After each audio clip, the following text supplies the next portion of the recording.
কি করছো পায়েল? আজকে তোমার জন্য একটা গিফট আছে। হ্যাঁ, লাই দুটার মধ্যে একটা চয়েস করো।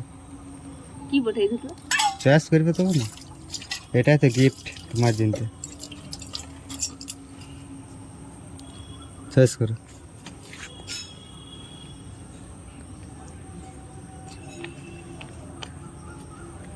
কি ওটা দেখো? বিরিয়ানি তুমি বানাবে? আমি বানাবো না, আজ খেতে যাবো। নিয়ে যাবে? হ্যাঁ তাহলে আমি রেডি হয়ে যাই। ঠিক আছে, যাও রেডি হবে যাও।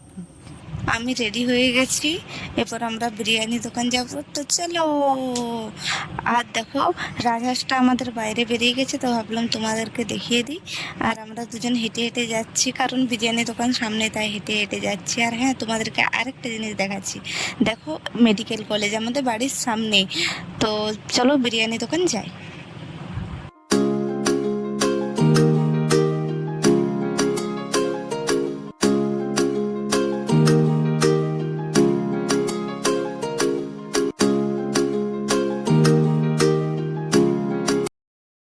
আমরা বিরিয়ানি দোকান পৌঁছে গেলাম, 1 প্লেট মটন বিরিয়ানি অর্ডার দিয়ে দিলাম।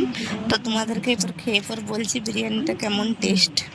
তো ফার্স্টে মটনটা বের করে, মটনের পিসটা ভালোই দিয়েছিল, 160 টাকা প্লেট নিল। আমার তো ঠিকই লাগলো মটনের পিসটা, বাট এখন টেস্ট করে বলি কেমন লাগছে।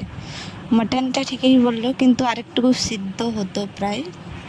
আর রাইস একদম ভালো, খুব ভালো টেস্ট, খুব ভালো রাইসের। আমাদের খাওয়া শেষ হয়ে গেল, এরপর পেমেন্ট করা হয়ে গেছে। তো আজকে ব্লগ এতটাই, সবাই লাইক, কমেন্ট অ্যান্ড শেয়ার করো।